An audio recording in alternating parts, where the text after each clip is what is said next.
इस वक्त की बड़ी खबर से आपको अपडेट करवा देते हैं। ये बड़ी खबर सामने आ रही है। इस वक्त ही जगदीप धनखड़ बने हैं उपराष्ट्रपति पद के उम्मीदवार। ये बड़ी खबर आप तक पहुंचा रहे हैं। एनडीए के उम्मीदवार पद के लिए उनका नाम सामने आया है, जगदीप धनखड़ का।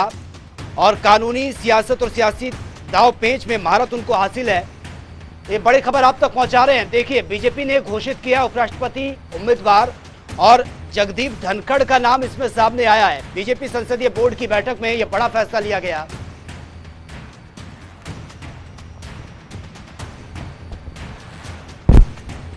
ये बड़ी खबर से आपको अपडेट करा रहे हैं। इस वक्त ये बड़ी खबर सामने आ रही है।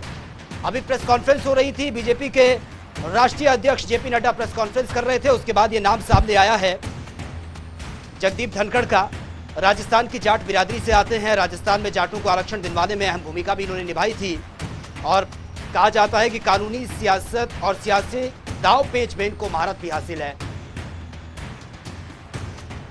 और ज्यादा जानकारी के साथ संवाददाता स्पर्श शर्मा इस वक्त हमारे साथ बने हुए हैं। स्पर्श, एनडीए के उपराष्ट्रपति पद का नाम भी सामने आ चुका है। उम्मीदवार की अगर हम बात करें, जगदीप धनखड़, इनका नाम सामने आया है। राजस्थान की जाट बिरादरी से ये आते हैं। फिलहाल क्या कुछ जानकारी आपके पास? देखिए, बिल्कुल बीजेपी पार्लियामेंट्री बोर्ड की बैठक खत्म हुई। उसके बाद बीजेपी के राष्ट्रीय अध्यक्ष जेपी नड्डा की तरफ से औपचारिक रूप से ऐलान किया गया कि बीजेपी और एनडीए की तरफ से जगदीप धनखड़ को जो है उपराष्ट्रपति पद के लिए उम्मीदवार जो है बनाया जा रहा है। राजस्थान से ताल्लुक रखते हैं जगदीप धनखड़ और 2019 से जो है गवर्नर है पश्चिम बंगाल के, जहां पर हम देखते थे कि काफी सुर्खियों में जो है वो ममता बनर्जी के साथ खींचतान जिस तरीके से चलती रहती थी उसको लेकर जो है देखने को मिलते हुए नजर आते थे। और अगर हम इनके राजनीतिक करियर की बात करते हैं तो जो है जो 1989 है उसमें लोकसभा चुनाव भी जो है ये जीत चुके हैं झुंझुनू से। उसके बाद असेंबली इलेक्शन की बात करें तो किशनगढ़ से जो है कई बार असेंबली इलेक्शन भी जो है ये जीत चुके हैं। तो ऐसे में एक बड़ी कॉल जो है ये सीधे तौर पर भारतीय जनता पार्टी की तरफ से ली गई है। और इसको अगर आने वाले विधानसभा चुनाव की संदर्भ में भी देखते हुए अगर जोड़ा जाए तो जिस तरीके से जाट फैक्टर यहाँ पर देखने को मिलता हुआ नजर आ रहा है। हरियाणा, राजस्थान, मध्य प्रदेश के कुछ क्षेत्र हो जाते हैं और इस तरीके से यहाँ पर जो है काफी सोच समझकर जो है जगदीप धनखड़ का नाम जो है उपराष्ट्रपति पद के लिए जो है भारतीय जनता पार्टी और एनडीए जो है उसकी तरफ से जो है फिलहाल आगे लिया गया है। बिल्कुल स्पष्ट जिस तरह से इनका नाम ये सामने आया है, राजस्थान की जाट बिरादरी से ये आते हैं और राजस्थान में जाटों के आरक्षण दिलवाने में भी इनकी अहम भूमिका रही है। और कहा जाता है कि कानून और सियासत जो दाव पेच है उसमें भी इनको महारत हासिल है। देखिए, बिल्कुल कानून और सियासत दोनों में महारत हासिल है। और कानून की अगर जहां तक हम बात करते हैं तो ये राजस्थान हाई कोर्ट और सुप्रीम कोर्ट इंडिया में सुप्रीम कोर्ट ऑफ इंडिया में प्रैक्टिस भी जो है कर चुके हैं। जगदीप धनखड़ की बात करें, इसलिए हम देखते थे कि ममता बनर्जी जब भी कोई गलत फैसला लेती हुई नजर आती थी या फिर उन फैसलों को लेकर विवाद होता था तो जगदीप धनखड़ वहां पर सीधे तौर पर मुखर जो है कहीं ना कहीं जो है होते हुए जो है वहां पर नजर आते थे। ऐसे में अब उपराष्ट्रपति पद के लिए जब उनका नाम जो है यहाँ पर दिया गया है तो निश्चित तौर पर राहत भरी खबर ये अगर हल्के अंदाज में कहा जाए तो ममता बनर्जी के लिए भी होती हुई जो है नजर आएगी। लेकिन जगदीप धनखड़ एक अगर बात करें तो किसान परिवार से सीधे तौर पर जो है ताल्लुक रखते हुए जो है नजर आते थे और लंबी चौड़ा जो इतिहास है उनका राजनीति का जो है देखने को जो है मिलता हुआ नजर आया। और इसीलिए हम देख रहे हैं कि राज्यपाल से लेकर अब उपराष्ट्रपति तक का जो कैंडिडेचर का सफर है वो जो है जगदीप धनखड़ का यहाँ पर देखने को मिलता हुआ नजर आ रहा है। और बीजेपी अगर इसमें खुद को कहीं तलाशने की कोशिश करती है तो वो आने वाले समय में जिस तरीके से चुनाव होने वाले हैं तो हो सकता है कि जाट फैक्टर का जो असर है वो बीजेपी सोच रही है कि इसके नाम आगे रखने से जो है कहीं ना कहीं बीजेपी को फायदा देता हुआ नजर आएगा। बिल्कुल स्पष्ट। लेकिन अगर जगदीप धनखड़ की हम बात करें, जाट समुदाय से ये आते हैं, जाट बिरादरी से आते हैं और अच्छी खासी पकड़ भी है। हालांकि राज्यपाल हैं ये पश्चिम बंगाल के और उस वक्त इनको राज्यपाल बनाया गया था जब बीजेपी और टीएमसी में तनातनी का माहौल बना हुआ था। बिल्कुल, देखिए राज्यपाल जो है जगदीप धनखड़ को वेस्ट बंगाल का बनाया गया था और हम देख रहे थे कि किस तरीके से जो ममता बनर्जी है उनके सामने जो है जगदीप धनखड़ डटकर कहीं ना कहीं अपने फैसले जो है लेते हुए नजर आते थे या फिर कहीं कि कई बार उनके फैसलों को लेकर भी जो है वो अपनी बात डटकर जो है कहते हुए नजर आते थे। इस तरफ अगर हम बात करते हैं कि जगदीप धनखड़ का नाम किस तरीके से यहाँ तक पहुंचा, आज हमने देखा था कि जगदीप धनखड़ ने जो प्रधानमंत्री नरेंद्र मोदी है उनसे भी जो है दिल्ली में मुलाकात की थी और उस मुलाकात के बाद कहीं ना कहीं सोर्सेज ये जानकारी दे रहे थे कि जगदीप धनखड़ का नाम हो सकता है कि उपराष्ट्रपति के लिए फाइनल जो है होता हुआ नजर आए। देर शाम होते होते भारतीय जनता पार्टी की पार्लियामेंट्री बोर्ड की बैठक होती है और उसके बाद अब औपचारिक रूप से नाम भी जो है सामने आ जाता है। बिल्कुल स्पष्ट। लेकिन अगर जगदीप धनखड़ की बात की जाए, इनके जो फैसले रहे हैं बहुत कड़े फैसले इन्होंने लिए हैं, क्योंकि राजस्थान में जो जाटों का आरक्षण दिलवाने के लिए अहम भूमिका भी इनकी थी और हमने देखा था कि किस तरह से इस आंदोलन में इन्होंने बढ़ चढ़कर हिस्सा भी लिया था।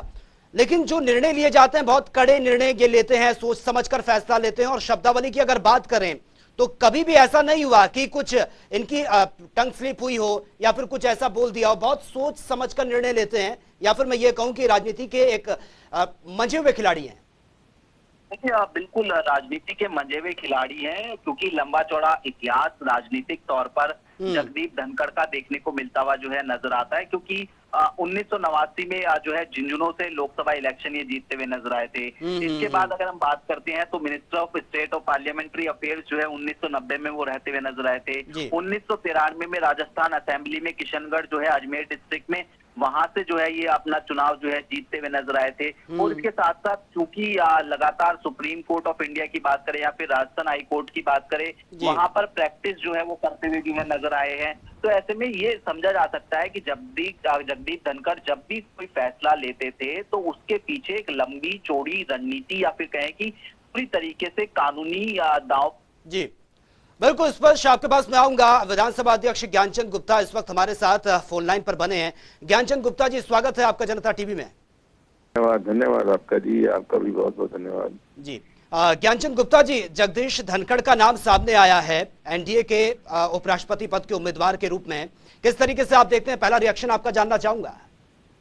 देखिए अभी क्योंकि मैं थोड़ा सा आउट ऑफ स्टेशन हूँ, मुझे इस बार की जानकारी नहीं। अगर अनाउंस हो गया तो जो हमारा राष्ट्रीय नेतृत्व है वो सभी चीजों को मद्देनजर रखते हुए कि कौन व्यक्ति किस पोस्ट के लिए, किस पद के लिए उपयुक्त है, वो उस देखने के बाद अनाउंस करता है। और अगर जो है जैसा आप कह रहे हैं कि जगदीप धनखड़ जी को उपराष्ट्रपति का उम्मीदवार बनाया, तो मैं उनको बहुत बहुत बधाई देता हूं, मुबारकबाद देता हूं। और मैं समझता हूं कि हमारे राष्ट्रीय नेतृत्व ने, आदरणीय नरेंद्र मोदी जी, आदरणीय जेपी नड्डा जी, अमित शाह जी की जो सोच है वो बहुत दूरगामी सोच है। वो जो भी निर्णय करते हैं देश के हित में निर्णय करते हैं, समाज के हित में निर्णय करते हैं, और उनका निर्णय मैं उनका बहुत बहुत स्वागत करता हूँ। जी ज्ञानचंद गुप्ता जी, अगर हम जगदीप धनखड़ की बात करें, उनके पहले भी वो एक मंझे में राजनीतिज्ञ हैं, उसमें कोई दो राय नहीं है। क्या आपको लगता है कि जिस पद के लिए उनका नाम सामने आया है, क्या क्या खूबियां उसमें होनी चाहिए? देखिए, एक उपराष्ट्रपति पद के जो भी हमारे प्रत्याशी या जो भी उपराष्ट्रपति बनने के लिए जो उम्मीदवारी उनकी तय हुई है वो बनेंगे भी, इसमें कोई दो राय नहीं है। ठीक है। और जो एक उपराष्ट्रपति बनने के लिए एक सौम्य और एक अपने जो दृढ़ निश्चय का व्यक्ति चाहिए, एक विश्वास का व्यक्ति चाहिए, जो देश के बारे में सोचता हो, जो देश के विकास के बारे में सोचता हो, देश के संविधान के बारे में सोचता हो, संविधान की रक्षा करने के लिए काबिल हो, ऐसे व्यक्ति का सिलेक्ट होना। और मैं समझता हूं कि ये सभी खूबियां आदरणीय जगदीप धनखड़ जी के अंदर हैं। मैं उनको फिर एक बार बहुत बहुत बधाई देता हूँ। बिल्कुल। ज्ञानचंद गुप्ता जी, अभी प्रेस कॉन्फ्रेंस हो रही थी बीजेपी के राष्ट्रीय अध्यक्ष जेपी नड्डा वही प्रेस कॉन्फ्रेंस कर रहे थे। उन्होंने ही उनका नाम ये डिक्लेयर किया है। लेकिन जिस तरह से आप जिस तरह से आप खूबियों की बात कर रहे थे, क्योंकि अगर जगदीप धनखड़ की हम बात करें, कानून की नॉलेज उनको है, कानून की पढ़ाई उन्होंने की है, सियासी जो दावपेच है उसमें भी महारत उनको हासिल है।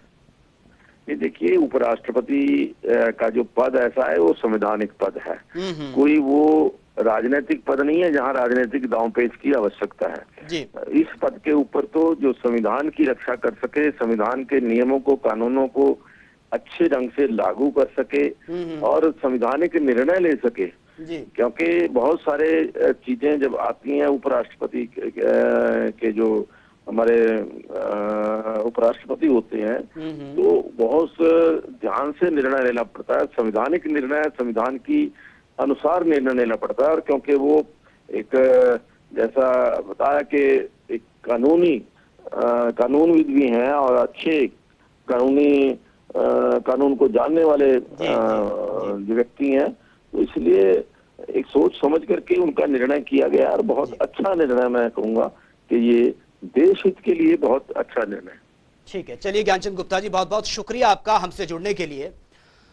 तो देखिए, बड़ी खबर जो सामने आई है, एनडीए के उपराष्ट्रपति पद के उम्मीदवार का जो नाम सामने आया, जगदीप धनखड़, और राजस्थान में जाटों के आरक्षण में इनकी अहम भूमिका रही है। इसी के साथ ही राजस्थान की जाट बिरादरी से आते हैं, कानूनी ज्ञान इनको है, कानून की पढ़ाई इन्होंने की है। सियासत की अगर बात करें, सियासी दाव पेंच में भी महारत हासिल है।